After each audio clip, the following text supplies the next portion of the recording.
大家都知道啊，脾胃啊，它是我们身体的一个叫做后天之本，对吧？那我给大家写一下啊，脾胃。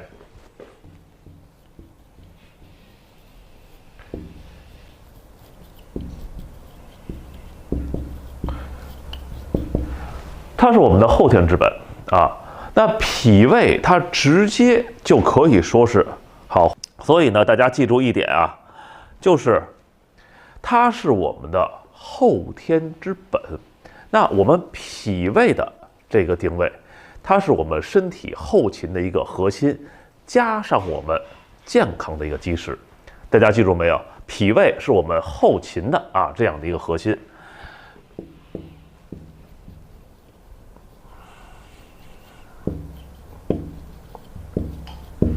脾胃等于我们后勤的核心，还等于什么？还等于我们健康的一个基石啊！大家看到，很重要啊，很重要。在我们身体当中，它的定位已经很明确了。那作为它的核心呢，它的功能是什么啊？那我们都知道啊，我们了解脾胃，我们先要了解它的功能是什么，对吧？那它的功能的话，我们主要了解就是2点。一个是它的一个消化跟吸收啊，大家注意消化吸收啊。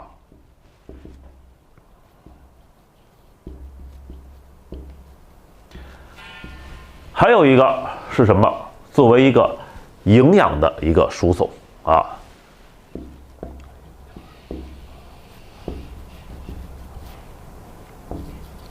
那也就是作为我们身体当中的啊这些。我们的水谷运化都是由我们的脾胃来去完成的，它是给我们全身能量供给的这样的一个总的工厂。大家记住啊，作为脾胃，它呢，我们全身气血足，精力旺。你包括说啊，现在你看到老师在这上面给大家去讲课，对吧？大家伙是不是觉得我的精力还比较旺盛，是吧？我的这个感觉还是比较好，为啥？脾胃运转的顺畅，大家伙也记住了，就是这点啊。那如果说你脾胃虚弱了，对不起，各类小毛病啊，开始怎么着啊，找上你来了。各类小毛病，哎，就开始逐渐的啊，就让我们的身体就开始不舒服了。那脾胃呢，它是我们一个后勤的一个核心，它藏着呀咱们健康的密码。你早上醒来以后，咱们是不是就得琢磨琢磨？琢磨啥？这个一天的柴米油盐酱醋茶，那你看啊，柴米油盐酱醋茶是和什么有关系？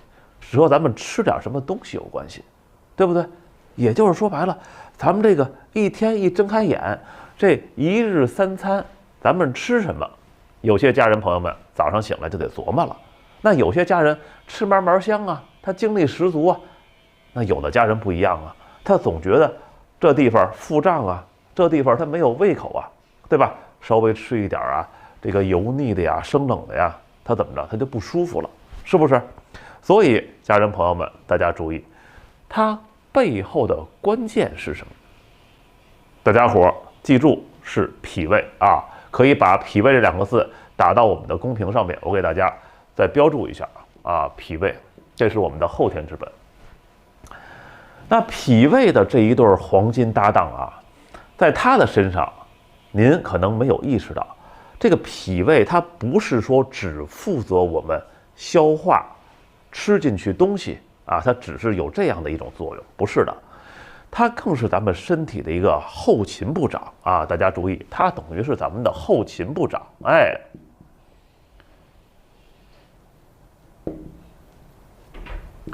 为什么管它叫做我们的后勤部长？就是因为啊，我们身体当中的营养加工厂，甚至于说我们身体的这种健康的基石，它要是想运转的顺畅，这个全身来讲，想要我们的舒坦，你出去你唱个歌啊，你出去你跳个舞啊，你想让我们每天都精神好好的、棒棒的呀，这个跟脾胃是有关系的啊。那如果说这个脾胃它不小心它出了岔子了，这小毛病它就找上你了。那我们大家伙记住啊。脾胃它是2个我们身体当中的器官，咱们首先聊聊胃。这个胃的核心作用是什么？它是我们食物的一个初步的加工厂啊！大家伙记住，胃等于食物叫什么？初步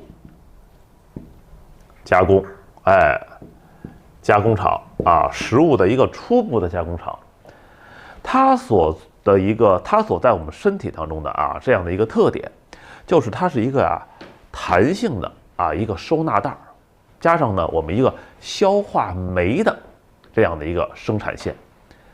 那它可以做什么呀？大家伙都知道，刚才我说了，可以做什么呀？可以存储食物，对吧？那它存储的食物呢，是一定承接的是您经过牙齿咀嚼以后的食物。所以我不知道大家伙记不记得我昨天说了一句话，说的是什么？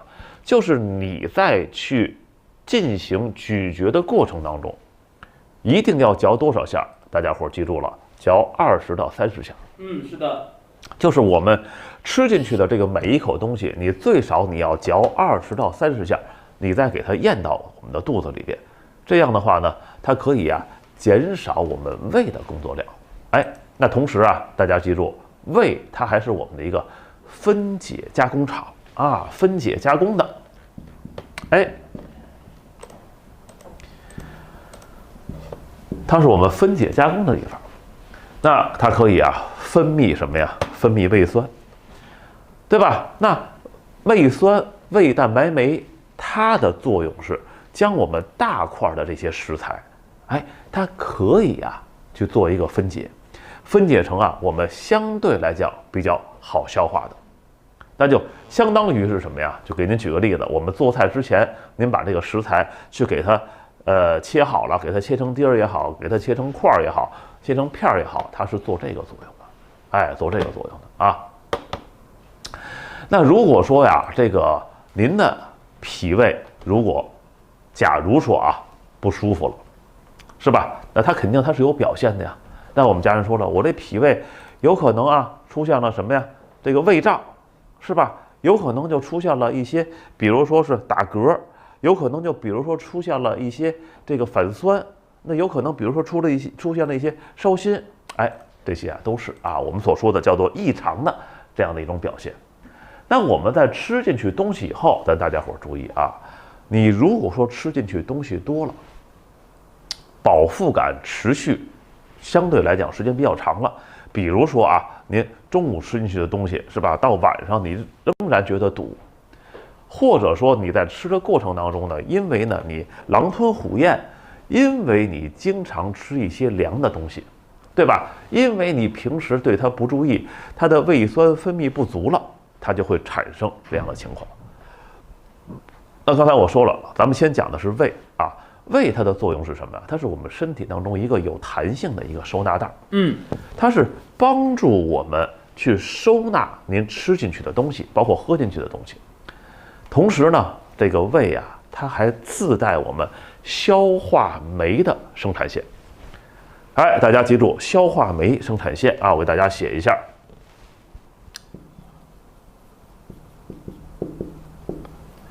消化酶生产线，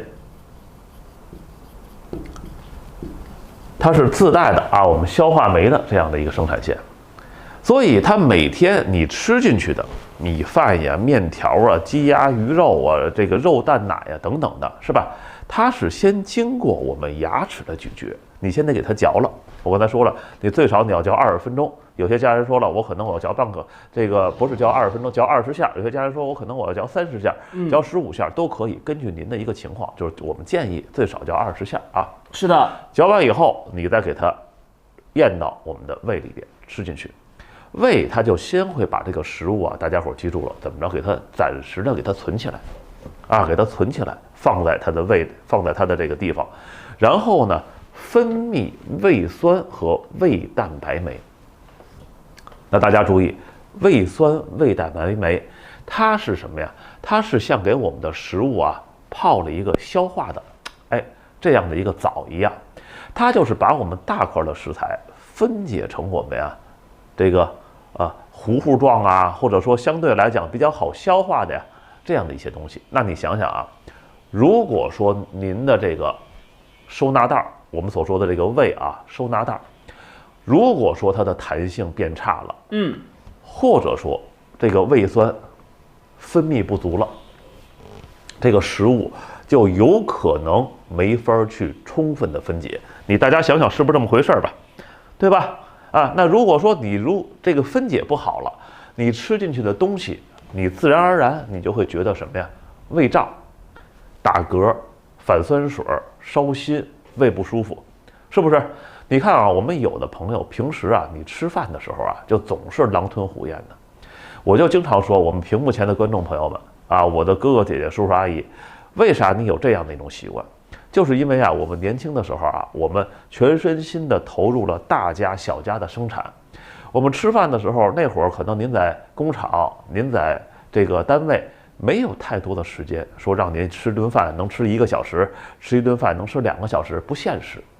是的，对吧？我们吃一顿饭，可能当时那会儿，您就是吃个10分钟、8分钟的，吃完以后赶紧就投入到生产线，为了我们大的建设，为了我们小的建设。但是在这个过程当中，您就养成了一个什么习惯？吃饭快，狼吞虎咽。而且呢，我们有些家人呢，还总爱吃啊冰的、凉的东西。结果怎么着？大家伙知道，这个胃的动力就越来越差了，对吧？你中午吃的饭，到了晚上，有可能你还觉着怎么着，堵在你的胸口里边。所以这就是我们所说的胃的一个加工初步的功能，有可能就出现了这样的一些状况，出现了一些不协调的地方。那这个胃啊，大家记住啊，它把食物加工以后，那就该谁登场了？该脾登场。对，该脾登场了啊！来，咱们把这个给它先擦掉啊。接下来咱们来聊一聊这个脾啊。好，那接下来呢，咱们说的呢是脾。哎，脾胃这是2个地方啊。脾，大家注意啊，脾的工作，它做什么呀？它做的是比胃更精细的工作。哎，它要从这些食物当中啊去挑出精华。那也就是啊，咱们中医经常说的一个字儿，大家可能听过啊，叫做水谷精微。我不知道听没听过啊，水谷精微。这个水谷精微啊，它就是我们去做我们全身营养输送的这样的一个作用。所以你看啊，我们全身营养的输送，说这个营养输送到这边，这个营养输送到那边，是吧？它无论输送到哪个角落，它是经过了我们的脾的一个运化。那你看咱们的肌肉能不能说变得更加结实？咱们的骨骼能不能相对来讲更加强健？是不是？咱们的皮肤说您可能能不能更加有光泽？靠的是什么？靠的是脾的一个输送的能力啊。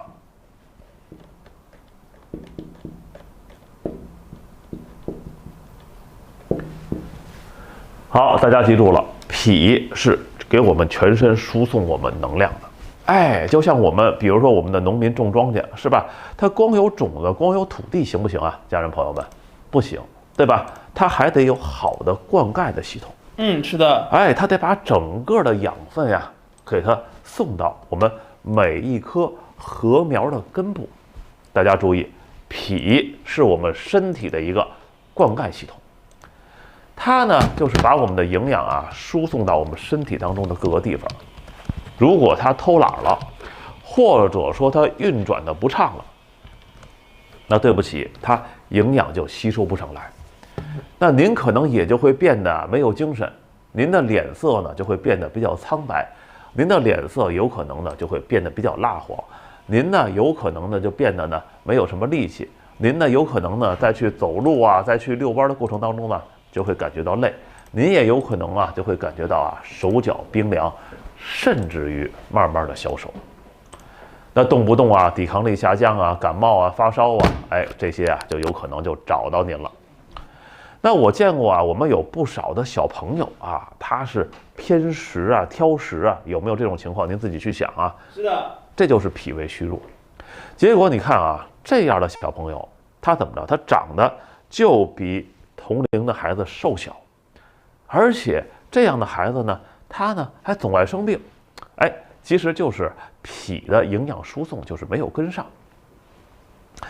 所以呢，脾，哎，它是作为运化，哎，这样的话呢，其实咱们家人朋友们注意，我们身体当中的核心功能，就是身体的这种水谷精微，它是通过脾的一种水分调度中枢，让它们到我们身体的各个地方。比如说我们每天吃进去的食物水它脾负责什么呀？负责去分配，负责的话呢，这个哪个地方你要水多哪个地方你用水少它同时的话呢，给我们身体当中各个地方它进行一个安排，输送。比如说我举个例子，像您的皮肤是吧？我们每天我要保持水润那我们的关节是吧？我们还要有一些水分的供给是的，这些都是脾的作用。同时呢，这个脾它还有一个作用，干嘛呀？它可以去排出我们身体当中多余的一个废水，通过我们的汗液尿液是吧？将这些呢多余的水分，咱们给它去排出到您的一个体外。那如果说您的这个脾，假如说它的功能有一些不合适了，有一些失调了，是吧？那有可能您的身体就会出现什么呀？发沉、乏力、活动没有劲儿。这个脾它如果说是失调了，是吧？那您就出现了这个乏力，没有劲儿等等的这些情况。包括有些家人朋友们，这个皮肤头发上是吧，可能会出油比较多，容易长一些小痘痘等等这些都是什么呀？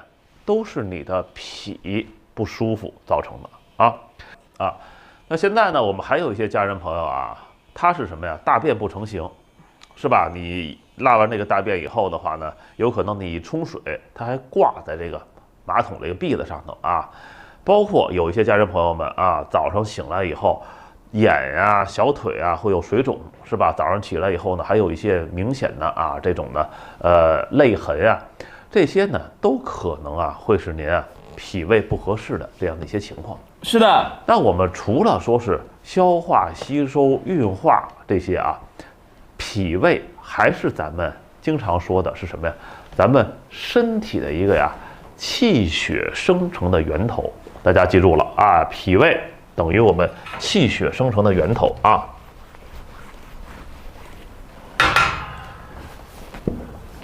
是的，我们老师也是讲了，脾胃呢是我们气血生成的源头叔叔阿姨一定要做笔记了，这是我们的一个重点。没错，我们刚才助理说了这是我们的重点。的确，脾胃是我们气血生成的一个源头。我们中医常说说脾胃是我们的后天之本大家注意，也就是我们所说的气血的生化之源。什么意思？就是我们从出生以后，我们身体所有的气血都是要靠我们脾胃去运化食物来生成的。那有些家人可能呢不是很清楚一点，气血到底是什么？气血是我们身体的一个能量和养料。大家记住了气血等于能量等于养料。是的。所以你说它重不重要家人朋友们，对吧？气血一定是很重要的它是我们的身体的能量和养料。我们心脏的跳动大脑的思考手脚的活动都是离不开我们气血的滋养的。那如果说你脾胃好，你的气血充足，那你这个人整体看起来它是气色红润的，眼睛是有神的，说话是有底气的。那如果说你的脾胃功能弱了，你的气血生成不足了，那我们有的人就会出现了头晕眼花，我们有些观众朋友们就会出现了疲劳乏力，我们有些观众朋友们就会出现了心慌气短，甚至于说我们有些女性的朋友还可能出现月经量少、颜色浅等等等等这些情况。其实呢，大家注意这个脾胃它像一个国家的一个粮食储备中心。你这个粮食如果说储备的充足了，是不是？那作为我们的老百姓，我们才能够安居乐业。你记住，脾胃它这个粮仓如果说满了，你这个粮仓准备充足了，你这个粮仓运转正常了，那我们身体当中的各个器官才能够正常的去运转。没错的。所以呢，你看呢，刚才啊，我们有些家人啊问了一个问题，说老师，怎么去补气血呢？我现在在讲呢，怎么补气血？问到重点了是吧？对吧？怎么补？把你的脾胃给它弄好了。是的，对吧？所以呢，家人朋友们有这种情况呢，咱们怎么去吃，怎么去喝？大家记住啊，脾胃是和咱们免疫力息息相关的。我们中医啊有句话叫做“四季脾旺不受邪”啊，给大家写一下。四季脾旺不受邪。对，没错，我们周礼说的非常好啊。四季脾旺不受邪。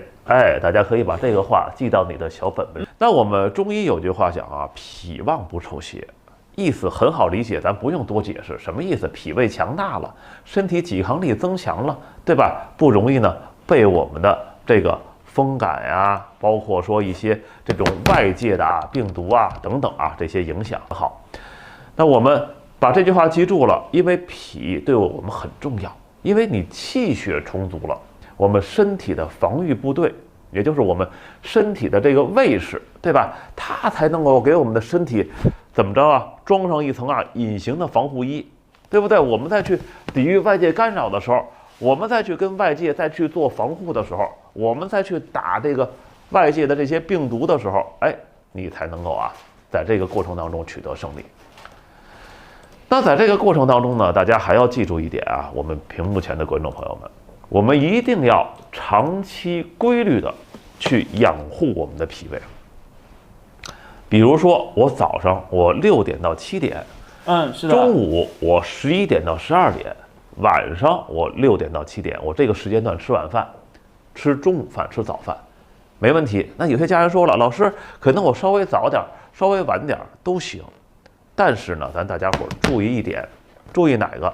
就是你这个点儿如果定好了，你就不要再改了，因为它是需要我们长期规律的、定时定量的去进食。你避免说我今天我6点，对吧？我明天我8点，我后天我10点，这就麻烦了。是的。同时呢，我们再去吃饭的时候，还得记住，我们尽量避免生冷的呀、刺激的呀，这些我们尽量去避免，对吧？为啥？它可以去保证我们脾胃的营养物质去做到一种高的转化和高的这样的一种吸收。好的，我们家人朋友们打出来了长期的一种规律的养护脾胃，感谢家人朋友们的一个配合。是的那也是为了我们免疫系统可以提供什么呀？足够的能量，以及一些免疫活性的物质，比如说我们的蛋白质，比如说我们的一些维生素等等等等，对不对？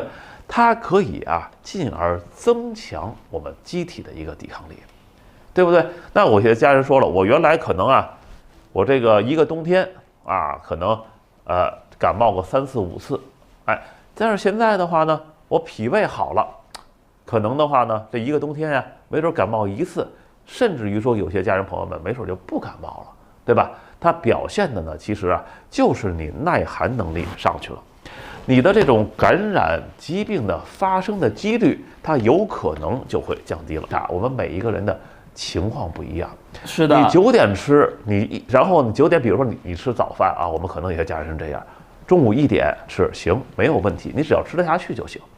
前提呢，你把这个规律，把这个时间点给它控制好。今天1点吃，您别明天您有3点吃了，后天您有5点吃了，对吧？你今天1点吃，明天你还1点吃，是吧？掌握它的一个规律这个意思。是的。所以大家记住了说我们脾胃功能如果说虚弱了家人朋友们，如果说您的脾胃功能虚弱了，说这个营养吸收它呢有可能呢就会发生什么呀？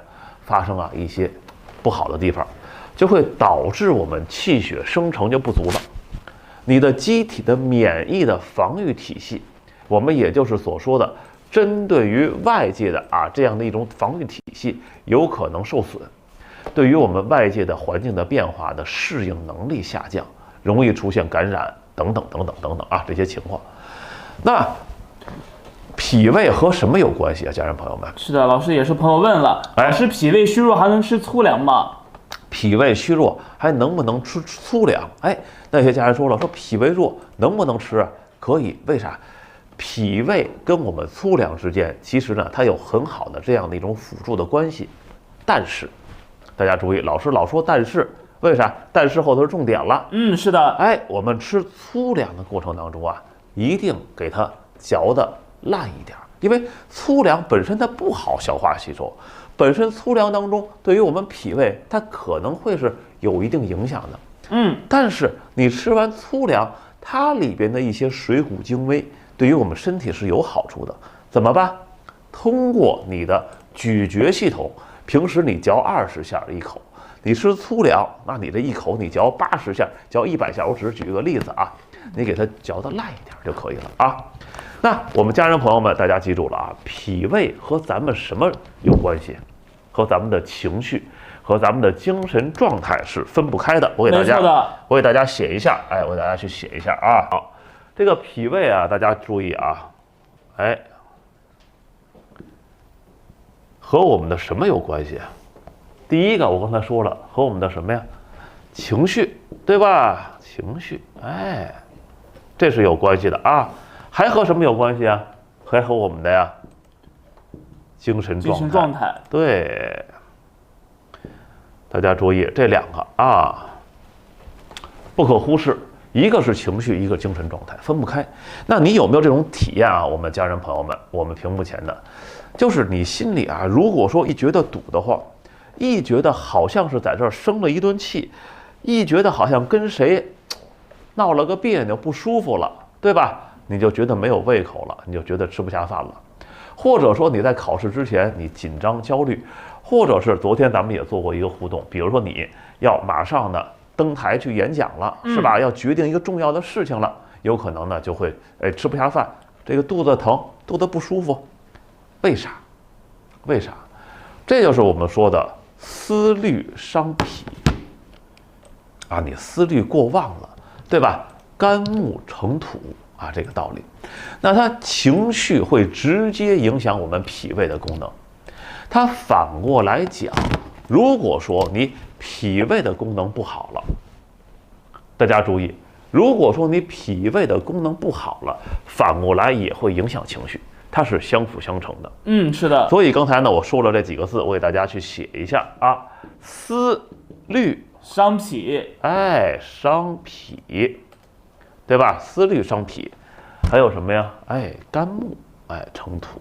是的，肝木成土啊，那它是相辅相成的。如果说我们的脾胃运化失常了，不好了，大家注意，你食物的机制，就是我说的停滞不前的那个滞啊，它呢就会在你体内产生浊气，或者是我们水湿化成我们的痰湿，这些大家注意，代谢的产物，它会直接影响到你的心神，它会让你觉得昏昏沉沉，它会让你觉得思维不清楚，它会让你觉得烦躁，它会让你觉得失眠，它会让你觉得甚至于是焦虑等等等等。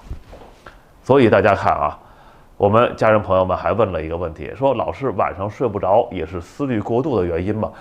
分情况，有可能你白天睡多了，是吧？也有可能说是你这个焦虑过度，都有可能啊。所以呢，咱们注意长期的，比如说啊，您这个熬夜呀、加个班啊，或者说您饮食不规律啊，它不仅仅是说我们这个大饭袋子，也就是说你这个胃不舒服，他还总是觉得什么呀，烦躁啊、易怒啊、晚上睡不着啊，这些都是和我们的脾胃啊、情绪啊，它是互相影响的一种结果。那我们皮肤上面，比如说啊，你长个痘痘，你长个这个小的啊，这样的一些这个小的包吧，咱们说啊，小痘痘，皮肤干燥啊、油腻啊，用了可能很多的那种护肤品，是吧？没有效果，其实也有可能出现在我们的脾胃上面啊。有些家人说了，老师，这跟我们的脾胃有什么关系啊？对吧？这跟我们的脾胃这个，所以呢，有些家人说了，说这个我脸上这个皮肤干跟脾胃有什么关系？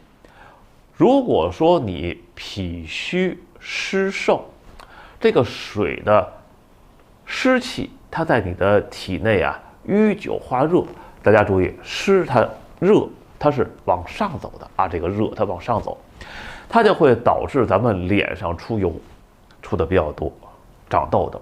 尤其呢，有些家人朋友们啊，长在什么地方啊？有一些啊，可能长在啊您的嘴巴的周围；有些家人呢，有可能呢长在呢这个面部这个地方，是吧？那如果说您的脾胃虚弱了，假如说气血不足了啊，假如说啊，您的皮肤得不到足够的营养，这个皮肤啊它就会变得比较干燥，比较粗糙，这个皮肤啊就有可能变得呀没有光泽了，它还容易什么呀？容易长黄褐斑。有些家人说了，说这脸上是吧？这个平常好像没有黄褐斑，平常可能挺好的，是吧？这脸上怎么突然长黄褐斑了？你注意啊，这个皮肤的好坏，大家注意，它的根源在脾胃这个营养的供应站里面。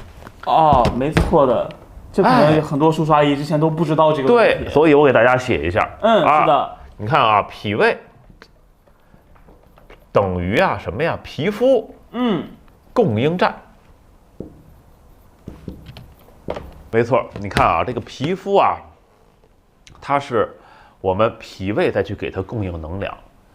能量的情况下呢，你能量好了，你脾胃养好了，你气血足了，你水谷精微运化好了，正常了，你皮肤你自然而然的就会做到内外都是有一种健康的这样的一种光彩。那到了现在呢，我想呢，您应该能够明白，说脾胃啊对于咱们来讲的一个重要性了，是吧？它负责什么呀？消化吸收，是我们营养的加工站，它生成了气血，是我们身体的能量站，它运化水湿，是我们体内的一个水分的一个调度员，它还可以什么呀？滋养我们的皮肤，增强我们的免疫，是我们健康的一个防护盾。同时它还影响了咱们的情绪，还是咱们身心状态的一个晴雨表。那说到这儿，大家注意，脾胃的这一对搭档啊，如果你要给它配合好了，咱们呀才能说吃嘛嘛香，干嘛嘛起劲儿，精力充沛，气色红润，对吧？是的。那如果说它出现了状况了，疲劳了，失眠了，长痘了，生病了，那对不起，这些有可能就通通的接踵而至，找着您了。所以说大家伙记住啊，养脾胃它不是小事儿，它是我们关乎于整个全身健康的一个什么工程啊？大家记住这几个字儿啊。好，我们自由者这位家人，好，这个咱们就在直播间，其实就是分享一些知识。有一些这种打嗝啊不舒服啊，那咱们可能呢就是脾胃有一些小小的不舒服的这些情况了啊。但我们说啊，养脾胃啊，它是我们的一个基础工程。我把这几个字儿给大家写到我们的白板上面啊。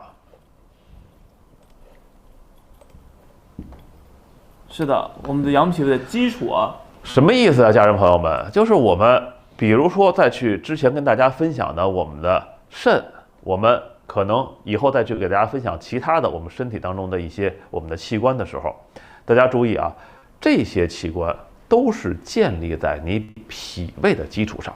就是当你的基础的工程打好了，你这个地基打好了，我们才能够谈你这个楼是盖3层、盖5层，还是盖30层、盖50层，还是说盖300层、500层。你的地基没打好，你盖3层，你盖1层，这个楼说心里话有可能都塌了。所以呢，我们要通过几天的时间跟大家去聊一聊我们的脾胃。从今天起呢，咱们大家伙注意啊，你把脾胃你就当成一个重点的保护对象来对待。为啥？因为我们立冬以后，这个天气啊是一天一天冷了，对于我们脾胃啊，尤其对于它的一种保护，从立冬开始往后就注意了，因为尤其天冷，这个脾胃啊是比较喜欢热的，它不是特别喜欢凉，所以在这个时候你要是保护不好，有可能啊你身体啊就不是很舒服啊。那我们脾胃如果说你不舒服的是吧？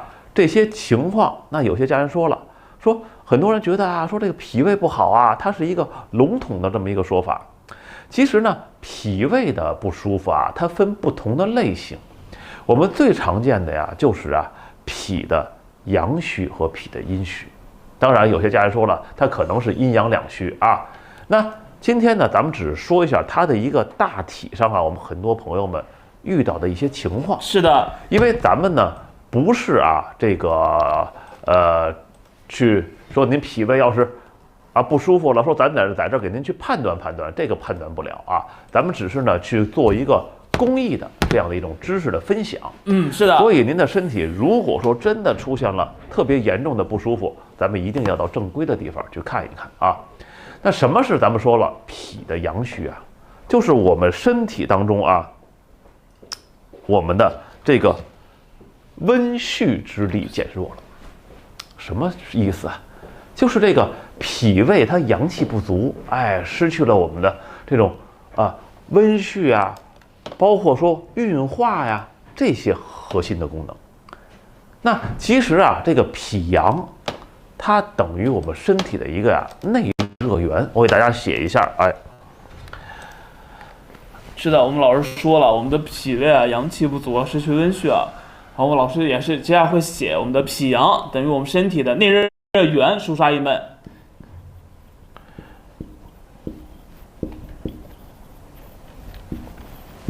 脾阳啊，大家伙注意，等于我们身体的内热源啊。这个脾阳虚的核心问题啊，就是我们脾胃里边的阳气不足，大家可以这么去理解啊。咱们可以把我们的脾阳，你就给它想象成我们身体里边的一个温煦之源。它做什么呀？它负责把我们的食物给它煮熟了，把我们的水分湿气给它烘干了。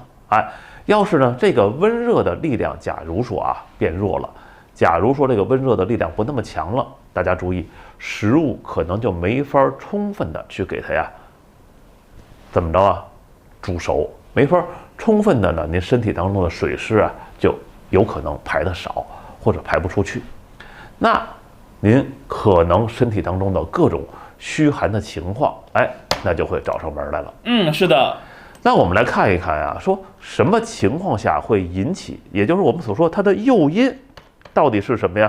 家人朋友们，那我们经常说一个说这个饮食不当，它的主要原因是什么？就是针对于你脾胃来说，它不合适了，它主要原因有可能长期是吃生冷的食物那比如说是吧，冰激凌冷饮等等等等咱们不一一列举那还有一些家人朋友们呢，他可能直接就从这个冰箱里边就拿出来了这个凉菜了，拿出来了这个水果了，是吧？直接的，你也不给他去稍微放热一点，直接拿出来就吃了。是的，大家注意，这些它是会一点一点去消耗你的脾阳的消耗你的脾阳的。另外呢，通过呢，比如说我们经常吃一些油腻的东西、甜的东西，是吧？或者有些家人朋友们暴饮暴食的。或者说有一些家人朋友们在去吃的过程当中狼吞虎咽的，刚才我都说了这些它会加重你脾胃的负担你时间长了久了以后，它就影响你脾阳。那大家注意腹部就是我现在站的我揉的这个地方，腹部它是我们脾胃所在区域这个重点区域。所以平时你要不注意保暖的，夏天你长时间吹空调了，冬天你衣服穿的少的，是吧？你腹部受凉了以后，你这个脾阳，大家伙注意，它就有可能会受损还有就是长时间的在我们潮湿的环境里边，比如说有些家人朋友们，可能你住的是半地下室，可能你的工作环境相对来讲比较潮湿，可能你居住生活的环境相对来讲湿气大一点，那你的湿气侵入到了我们的体内，家人朋友们也会影响你脾阳的一个运化的功能。包括我们现在屏幕前的观众朋友，有一些观众朋友现在退居二线了，是吧？但是单位给您去返聘了。有一些家人朋友们平时退居二线以后，可能有一些这个唱歌跳舞的这些活动，如果你过度劳累了，也容易影响你的脾阳。或者我们屏幕前的观众朋友们，有一些可能这个长时间的，比如说思虑过度，它也会影响到你身体当中的阳气。还有一些家人朋友们，有可能大病初愈以后，是吧？他脾胃的功能本身就比较弱如果说您没有及时的去给他做好保护，也有可能出现您脾阳虚的情况，方方面面都有可能那么当然了，我们在这个过程当中，有可能还有一些是我们什么呀？先天因素的影响。没错的，对吧？我们有一部分家人朋友们可能先天他脾胃功能就弱，他脾阳就不足，他从小呢就容易这个肚子不舒服，他就容易去怕冷，是吧？那这些的话呢，都是呢可能会存在的一些问题。那大家注意我们脾阳虚有没有一些具体的表现呀？我们说的都是一些这个通常的表现大家可以去听一听就可以了。说您也没有必要说非得我必须要对照这个海刚老师说的，是不是在这过程当中我就是手脚怕冷，我就是脾阳虚如果说你真是有特别严重的情况，我们建议大家你到正规的医院去看一看。那如果说有些家人注意出现什么畏寒怕冷，你的四肢你的后背是吧冰冰凉凉的，冬天手脚冰凉，你穿的很厚的袜子你穿了这个很厚的这个鞋子，晚上你到被窝里睡觉半天你暖和不过来，夏天你不敢吹空调你冬天的话呢，你盖了3床被子盖4床被子你都暖和不过来的，这个是一种情况。还有一种是什么呀？消化异常。啥叫消化异常那很好理解，消化差是吧？容易吃完东西以后你就上卫生间了，是吧？或者容易我们吃一点生冷的，吃一点油腻的，有可能你就去拉肚子了，大便不成形了，是吧？或者说的话呢，我们经常中医讲一句话叫顽固不化就是在这个过程当中，刚才我形容的这些，咱们就不一一的给它展开去讲。是的，因为呢，毕竟呢，我们有些家人朋友们总觉得说吃完东西腹胀，总觉得说吃完了以后的话呢，这按压腹部的话，把这手给它搓热了，揉一揉，才觉得暖暖的舒服，那都是有这种可能性。大家注意刚才我们说的除了就是我们直接的胃部的这个地方以外，你如果说出现了你比如说乏力比如说懒得说话比如说你面色相对比较苍白，精神相对比较差是吧？这都有可能呢是您的气血你的这个脾阳不足出现的。比如说我们稍微活动一下，我们就气喘吁吁的了，我们的脸色可能就苍白，脸色有可能就变得比较蜡黄了，没有光泽了，你的嘴唇你的指甲有可能呢变淡了。我们有些女性可能会出现月经量少，颜色淡，经期做了一个推迟，甚至于痛经等等等等那同时我们还有一些家人伴有什么呀？容易感冒容易感冒，包括感冒以后恢复起来特别的慢，人家可能需要2天3天人家就恢复好了，您可能需要个10天半个月的，没错的。包括甚至于严重一点的四肢、眼睛浮肿了你的舌体胖大了，伴有齿痕了，是不是？这些的话呢都有可能那大家注意我们脾阳虚给大家一个建议，就是我们的一个调整的思路，这是一个建议那调理我们脾阳虚的核心，大家注意，我把这几个字给它写上叫做什么呀？叫做温补脾阳大家注意。是的，我们的温补脾阳。温补脾阳，还有什么呀？去除湿气，去除湿气，温补脾阳，去除湿气，既要给我们的这种温煦之源去添加我们的动力，同时呢，在这个过程当中也要把你体内的湿气给它排出去。那有些家人说了，我们在吃的方面，老师有没有建议我们在吃的方面我们重点去选择温热易消化和健脾祛湿的东西。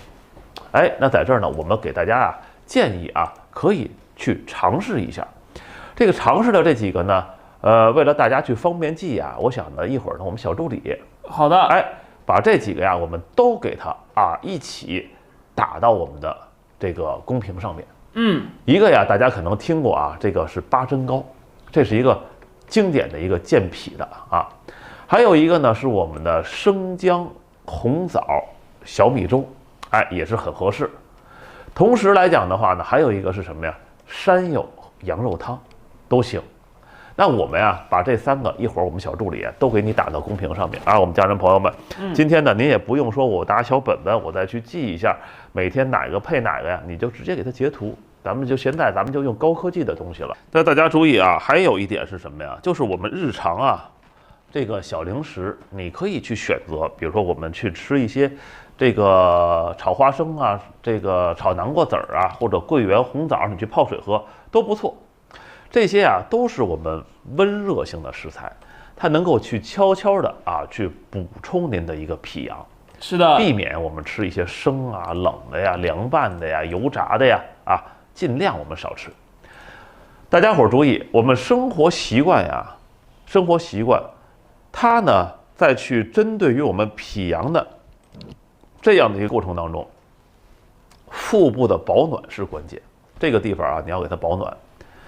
夏天你吹空调的时候建议大家要盖一个我们的薄的毛毯，对吧？你盖在肚子上头，或者说你穿一件咱们带这个衣服你给它盖在这个地方都可以。是的。冬天呢，大家注意，我们尽量在这个地方呢，我们给它穿的厚实一点，厚实一点。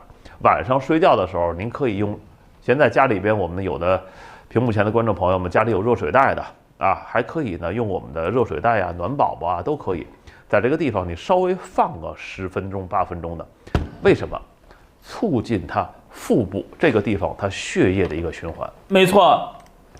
同时我们也尽量避免在潮湿的环境下面久留。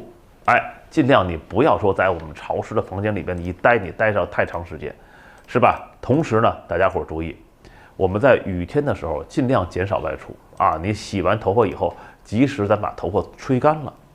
平时呢，我们比如说太阳好的时候，你看像北京今天这天气就很好，是吧？这太阳出来了，那你出去多晒一晒太阳，尤其大家伙注意，你晒后背。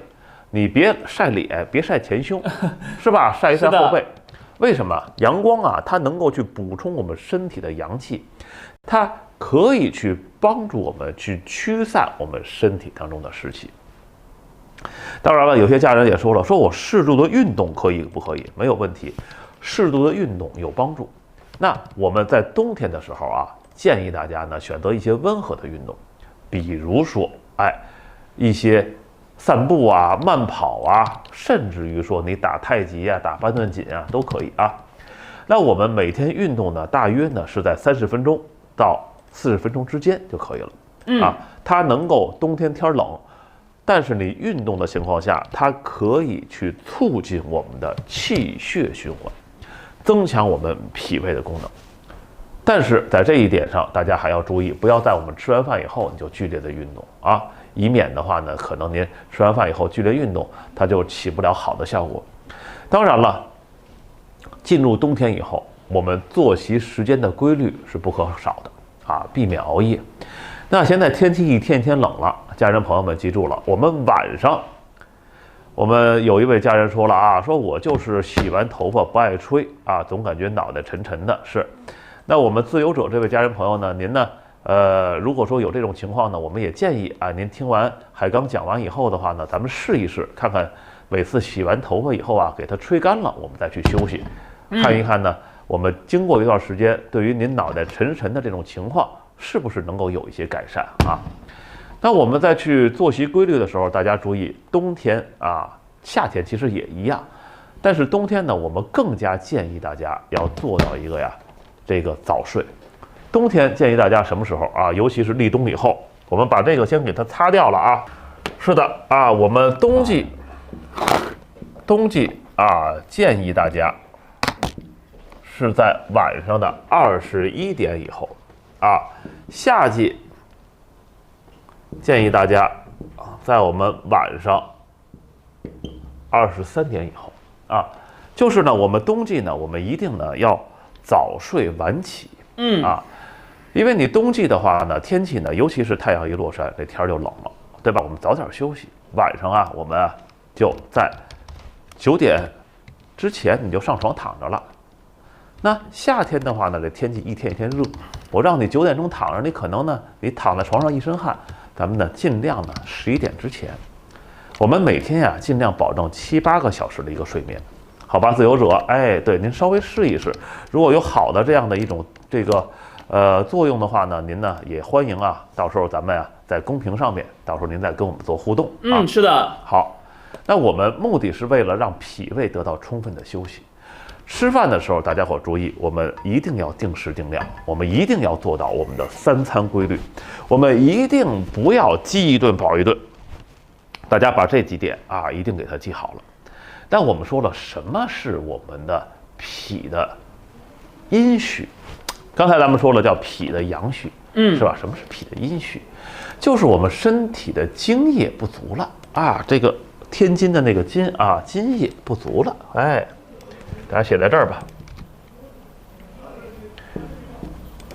津液不足，是吧？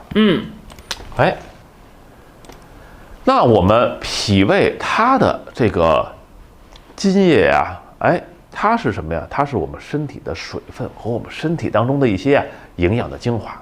那它要不足了，它无法去滋润我们的脾胃了，它就会导致啊失调了。比如说什么呀？这个脾胃它就好比是我们的这个土壤，是吧？如果你干燥了、缺水了，那你说你在这块土壤上面，它长的小草、小树，它能长好吗？是吧？它肯定长得不好。所以呢，当它如果说你的脾胃失调了，是因为呢这样的一种情况，它多半啊就伴随着我们内热的一种表现了。那我们作为脾阴虚。啊，大家注意，脾阴虚啊，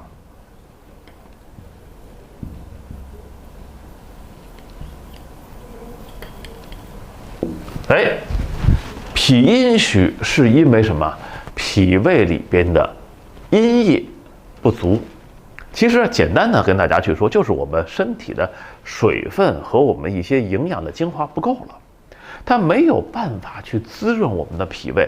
有可能就会导致你脾胃功能的一种失调，哎，所以就是导致你脾胃失调的过程当中，营养物质不足。这种情况呢，多和我们身体的内热是有关系的啊。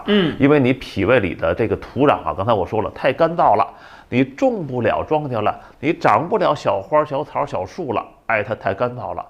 那我们脾阴虚的一些常见的原因，咱们首先要了解，比如说我们热邪伤阴，啥意思是吧？老师，啥叫热邪伤阴啊？啊，常吃一些辛辣的，是吧？常吃一些燥热的，常吃一些辣椒、花椒、火锅、烧烤，或者是有些家人朋友们经常的啊去喝酒，它会导致我们体内产生我们的内热，它会导致去消耗您的一个脾阴。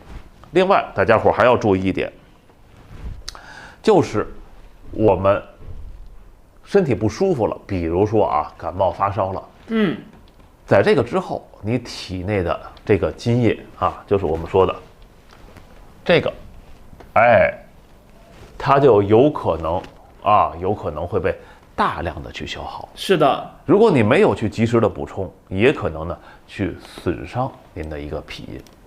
当然了，有些家人说了，我可能呢没有这种情况啊，但是啊，你过度的劳累、过度的思虑、过度的这样的一些心神不宁，也会导致这种情况的发生。没错的。所以大家注意，长期的熬夜一定要不得，过度的用脑、思虑过多，它就会消耗我们身体当中的一个阴液。尤其啊，我们的一些现在啊上班的，包括我们的一些学生，啊，包括一些久坐不动的，包括一些饮食不规律的，包括一些我们经常性的暴饮暴食的，更容易出现我们脾的阴虚。甚至于说，我们说到这儿，还有一些家人朋友们啊，不是这种情况，他是什么呀？长期去服用一些这种清热解毒的呀、苦寒的呀，这些东西比如说一些这种抗生素退烧药等等等等它也会去损伤我们脾胃的一个什么呀阴液，导致我们脾阴虚了。当然了，还有一部分家人朋友可能跟这没关系，他是先天体质这种人的话呢，他先天呢可能脾胃弱，是吧？容易呢口干舌燥，都有可能这都有可能。好，我们家人说了我胃口一会儿好一会儿差这个自由者也说得对，我闺女就是这样的，上班爱吃辣的这个睡觉睡不好是这样。您呢可以让她适当的呢去做一做这样的一个调整您说让她一下就不吃辣的了，可能也不太现实，是吧？是的。这个我们这个大芝这位大芝贤贤这位家人说了，说有的时候特别能吃，有时候吃不了一点有的时候吃不了一点是您刚才说的上头那一句是什么特别能吃不了一点，我没太注意待会儿让我们的助理帮我把上那句给我打开看一下就是胃口好一会儿胃口好胃口差有时候特别能吃，有时候吃不了一点是这样所以呢，那这种情况呢，就有可能您平常呢，咱们把这个地方咱们给它稍微的梳理那大家注意就是如果说你先天体质也有一部分这样家人朋友容易比如说这个口干舌燥包括说大便干燥这些都是我们先天的这种的脾阴虚的这样的一些表现。那我们今天说的这些呢，都是一些典型的这样的一些情况。是的。比如说我们消化异常，是吧？就像刚才我们这位家人说的似的，可能有时候胃口特别好，总想吃东西，尤其是吃一些甜的，吃一些肉。但是呢，你吃了以后就肚子就胀，这个排便的话呢，可能就不是很舒服，或者不是说特别顺畅，包括你的嘴巴里头是吧，有一些这种口气不是特别好的这种闻起来不是特别好的这样的。那我们还有一些家人说了，说什么呀？这个有一些阴虚内热，啥意思？手脚心发热，是吧？有没有家人朋友一到夜里头就盗汗，这个嘴唇就有点红，有一点干裂，总是想喝点凉水，是吧？你这甚至于说你在这睡觉呢，你这床头你都得摆一个水杯子你都得去给它放一点凉水喝，这个晚上起来你得喝一口那大家注意，如果说你舌头偏红，或者是什么呀，舌苔薄白或者是这个舌苔有一些呢还出现了什么呀，地图舌有一些家人朋友，什么叫地图舌就是舌头的表面它有不规则的这样的一些区域一块白一块黄跟地图似的这么就好理解了。所以呢，你看我们还有一些家人，如果说你这地方不舒服了，脾胃不好了，是吧？他就容易精神和情绪易躁易怒这个时候就麻烦了，你的家人可能就受罪了尤其是我们一些这个女性，是吧？平白无故的你就跟你的爱人跟你的孩子就开始发火了，有没有这种情况易躁易怒是吧？人家可能说一句话还没怎么着呢，你这火气就上来了。甚至于说我们屏幕前的观众朋友们还容易出现呢夜间的睡眠的不安宁，是吧？有些孩子容易出现呢一惊醒踢被子注意力不集中甚至于记忆力下降等等等等这些都是这样的一种情况。当然了，甚至于有些朋友呢还可能出现什么呀，比如说皮肤干燥是吧？这可能也是粗糙，容易呢我们长时间的出现身体当中的什么呀湿疹，甚至于有一些女性出现了月经呢比较少或者颜色偏深甚至于有些家人朋友们牙龈肿痛口腔溃疡等等都是有可能跟你的脾胃是有关系的。那说了这么多我们再去做到我们脾阴虚的时候，也给大家一个调整的思路没错，一个调整的思路。那我们再去调理我们脾阴虚的一个核心，大家记住叫什么呀？滋阴健脾，清热生津。我把这几个字呢给大家写上是的，我们的调整思路是什么呢？我们老师也会给大家，给我们的叔叔阿姨啊，您写到我们的黑板上啊，叔叔阿姨们。哎，大家刚才说了滋阴健脾啊，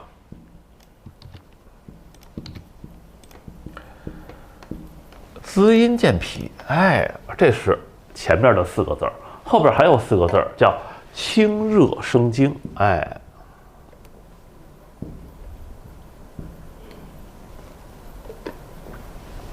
大家把这个8个字记住啊，滋阴健脾，清热生津，什么意思？就是既要给我们脾胃补充我们的津液，又要去清除我们体内的一个内热。你不能去盲目的去进行我们一个温补的这样的一个食物，否则它就会加重我们阴虚的一个症状。那我们在吃的方面呢，我们重点去选择一些滋阴、清热和易消化的东西。一会儿呢，我们的助理呢也再给大家去分享以下的几个食谱啊。这个的话呢，您可以呢去试一试去试一试。包括我们的莲子百合粥包括我们的银耳雪梨汤这些呢，大家都可以去试一试怎么去做，我们直接一会儿打到我们的公屏上就行了你直接去截图。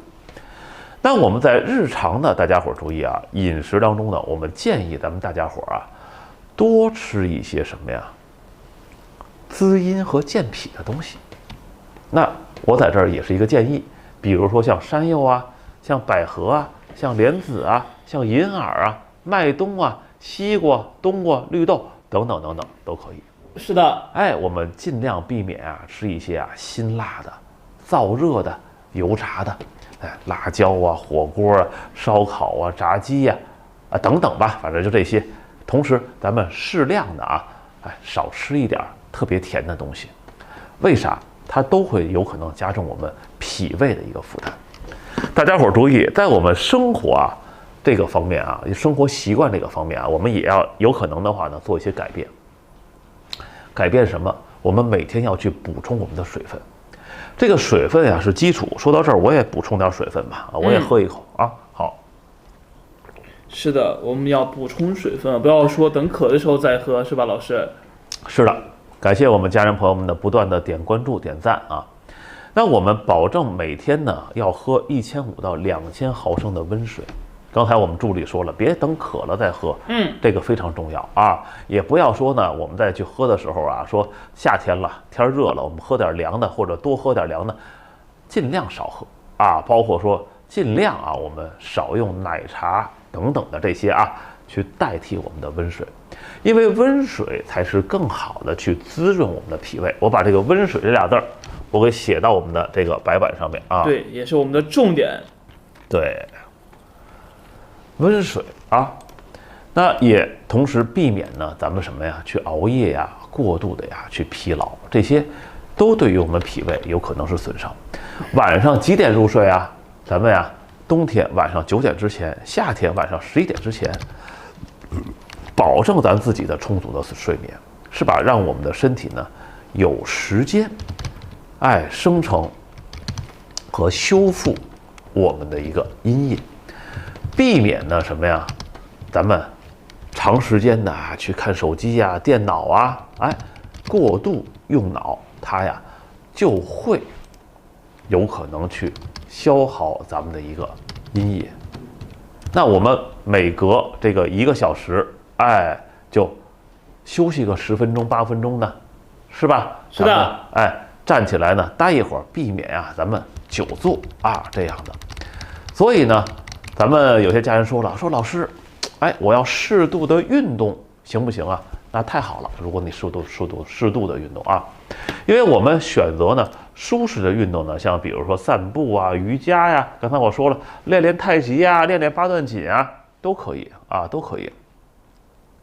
像我们每天运动，尤其是冬天的这个时候，大家注意，你别运动一次性时间太长，别出汗太多，一次运动呢大约呢30-40分钟。是吧？它既能够去促进我们的一个消化，又不会呢去消耗我们过多的一个阴液，避免说您在烈日下剧烈的说在这儿又跑又跳是不是？当然了，在这个过程当中呢，它就会出汗比较多，它有可能呢会加重你的内热，这些我们尽量去避免啊。好，感谢我们自由者这位家人啊，好，谢谢您，那我们再去调节情绪的时候，大家伙记住了，也不能忽视，保持我们心情的舒畅，是吧？我们有些家人朋友们老是担心啊，老是焦虑啊，老是急躁啊，那怎么办？我们适当的是不是可以通过一些听音乐呀、画个画啊、散个步啊等等啊，就是您认为相对来讲对于您来讲有用的这些方式，咱们去释放我们的一些压力，我们的情绪相对平和了，才能够去减少我们内热的这样的一个产生。好，所以呢，咱们家人朋友们，咱们要去，尤其是这个脾阴虚也好脾阳虚也好所以这样的情况下呢，咱们都要注意咱们自己的一个身体。那刚才通过老师的一个分享，我想呢，我们直播间的家人朋友们可能会对咱们的自己的身体多少有了一点了解。但我们也希望呢，通过我的分享，咱们各位家人朋友们都能够把我们的脾胃给它调理好，好不好，家人朋友们？